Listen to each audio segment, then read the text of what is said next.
Hello les amis, c'est Nico, je suis très content de vous retrouver aujourd'hui dans Tone Factory pour parler d'une de mes influences, vous savez ces épisodes Pourquoi tel artiste. Aujourd'hui on va parler du grand, de l'immense Neil Young, que vous connaissez certainement. Si vous ne connaissez pas, je vous invite à découvrir un petit peu cette discographie qui est très grande, donc on ne pourra pas parler de tout aujourd'hui, hein. Comme dans ces épisodes j'essaye de condenser un petit peu ce que j'aime déjà moi, voilà, avant tout, et puis après de parler un petit peu au sens large de l'artiste évidemment.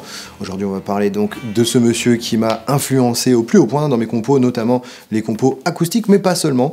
Il m'a influencé par sa manière de chanter, sa manière de jouer de la guitare qui est assez spéciale. C'est pas quelqu'un qui est un grand guitariste, un grand technicien, mais il a une manière bien à lui de jouer, il est très difficile à imiter. Alors c'est pas une question technique, c'est pas la technique de Neil Young qui est très dure à imiter, en soi c'est le son, l'intention de jeu, le feeling qu'il met dans la guitare et dans la voix également, qui est vraiment très spécial. Il y a parfois des gens comme ça qui jouent pas très bien l'instrument, mais qui sont extrêmement difficiles à imiter, voire inimitables, et c'est ça qui est beau dans la musique. Ils ont vraiment une personnalité tellement forte qui ressort de l'instrument que finalement on cherche même pas à les imiter, on prend ce qu'il y a à prendre comme ça, et on va faire sa petite compo dans son coin, ou juste se faire plaisir sur une reprise de cet artiste. J'en fais un petit peu, je joue notamment Old Man depuis très longtemps, Heart of Gold, des chansons comme ça que j'adore, des grands classiques qui sont dans cet album juste derrière moi, Harvest, dont on va parler juste après. Voilà, mais pour revenir à sa technique, c'est notamment la main droite qui me fascine quand il joue de la guitare. Cette rythmique qu'il met, qui est un mix entre un strumming standard et un palm mute qui est vraiment...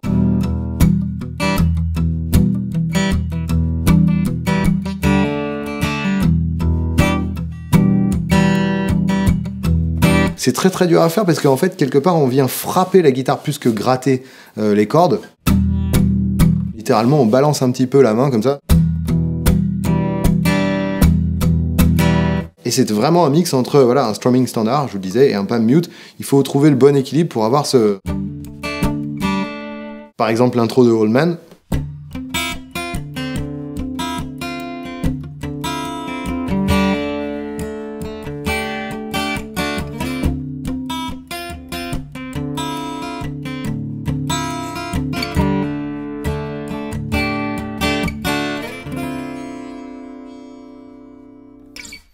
Voilà, donc ça c'est des choses qu'il faut bosser un petit peu, sans chercher à imiter, hein, c'est pas le but du jeu, mais ça peut vous apporter aussi peut-être quelque chose dans votre jeu de guitare. Moi ça m'a apporté énormément, notamment dans mes compos acoustiques, comme je vous le disais, ces accords ouverts et ce mélange très rythmique qu'il a dans le jeu grâce à ce palm mute qui est absolument fabuleux. Alors Neil Young, né en 1945, donc déjà pas si young que ça, hein, Neil Young, 76 ans, le monsieur, toujours sur scène et en grande forme. Je l'ai vu il y a quelques années à Vienne, je l'ai vu à Lyon aussi, j'ai eu la chance de le voir plusieurs fois sur scène et c'est à chaque fois des très bons shows.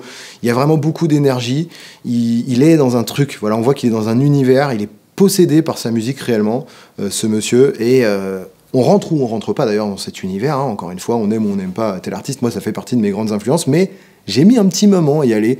À Neil Young, au début, c'est sa voix que je trouvais un petit peu limite, parfois, si on l'écoute bien, et en fait, il est jamais faux. Il est jamais vraiment très juste non plus, il est vraiment sur un fil. Il danse comme ça avec la voix, il est très fragile, il danse un petit peu avec les notes, comme un funambule, c'est ce que j'aime bien, c'est ce qui rend Neil Young très unique dans le paysage musical. Et tout de suite, il fait une note à la guitare, surtout, il chante une phrase, on reconnaît tout de suite. Il est né à Toronto déjà, faut le savoir, il n'est pas américain au départ, il est canadien, Neil Young. Il est descendu en Californie en 1966 et il a fondé avec monsieur Stephen Stills, qu'il avait rencontré auparavant, le Buffalo Springfield. Si vous ne connaissez pas le Buffalo Springfield, ça fait partie des très grands groupes du milieu des années 60 aux États-Unis, de toute cette clique californienne, Laurel Canyon. Il y a un magnifique reportage d'ailleurs de Arte qui est sorti il y a quelques temps maintenant, que je vous invite à regarder si vous ne l'avez pas regardé, parce qu'il est superbe, où on comprend bien cette scène musicale. Il y a les Byrds, dont sort d'ailleurs David Crosby, qu'on a retrouvé plus tard dans un autre très grand groupe, avec Neil Young notamment.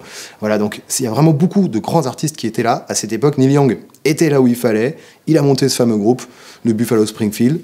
Ça a cartonné, c'était un des plus grands groupes de l'époque. Et derrière ça, il a entamé une carrière solo à la fin des années 60, et en parallèle, il a rejoint donc David Crosby, je vous le disais, des Byrds, Graham Nash, Stephen Stills. Il s'est joint à eux sur notamment l'album Déjà Vu. Il était aussi au festival de Woodstock, mais la légende raconte qu'il n'a pas voulu qu'on le filme, donc on ne le voit pas sur les images, mais il est bien présent à ce concert, donc ça c'est assez rigolo aussi, hein, les trucs, voilà, les petites anecdotes de l'époque que j'aime beaucoup. On entend très clairement sa voix, comme je vous le disais tout à l'heure, on le reconnaît très bien. Voilà, dans les albums que j'adore, il y a Harvest, qui est le carton de Neil Young. Même si c'est un album qu'on a tous entendu énormément, je prends un plaisir monumental à le réécouter très souvent. Les chansons sont magnifiques, l'ambiance est magnifique, le son est tellement spécial qu'il n'y a même pas à dire on aime ou on n'aime pas, c'est ça. Voilà, c'est une pierre énorme à l'édifice qu'il a apporté avec ce disque. C'est vraiment un monument pour moi. Donc ça fait partie des choses qu'il faut écouter et réécouter parce qu'on apprend à chaque fois. On réécoute des chansons mythiques comme Old Man, comme Heart of Gold des fois, et on entend quelque chose qu'on n'avait pas entendu avant, on reprend sa guitare, on rechante la chanson, on se rend compte que y a des choses qui sont très très subtiles là-dedans. C'est surtout la subtilité du monsieur qui m'a beaucoup influencé, notamment dans mes compos. J'essaye d'en mettre, voilà, je vous parlais de cette fragilité, la subtilité, certains détails à la guitare, tout ça rassemblé, ça fait du Neil Young, ça fait de la très très très belle musique. Dans les magnifiques albums qui sont sortis, bien plus tard, 1992, un de mes albums préférés, c'est Harvest Moon. Harvest Moon, c'est un album fantastique, c'est très très folk, c'est de la musique très traditionnelle finalement par rapport à ce qu'il a pu faire par exemple avec le Crazy Horse, son groupe rock en électrique, qui est plus barré, faut le dire, des choses qui partent un petit peu dans tous les sens, que j'adore aussi. Le son de guitare électrique de Neil Young est fabuleux. Cette Les Paul noire, Old Black d'ailleurs, elle porte son petit nom, tellement légendaire que voilà, elle a été copiée maintes et maintes fois, rééditée aussi par Gibson, je crois. Je crois qu'il la sort toujours sur scène si je me trompe pas. C'est une guitare qui est très particulière. Il a un son de guitare électrique énorme. Je me rappelle d'avoir pris un mur de son sur la tête sur ce concert à Vienne il y a quelques années. Il joue très souvent sur pas mal de petits amplis en fait, comme des Fender par exemple des années 50, des Tweed, poussés à bloc, et il a un son là aussi très très particulier, très personnel. Même dans la guitare électrique, il arrive à faire ressortir sa personnalité qui est littéralement débordante. Voilà les amis, je vous invite à découvrir ou redécouvrir ce grand artiste qui est Neil Young, et aussi lisez ses textes qui sont exceptionnels. C'est vraiment quelqu'un qui a une plume d'enfer, que j'adore lire. Des fois je m'amuse à juste lire les paroles sans écouter la musique.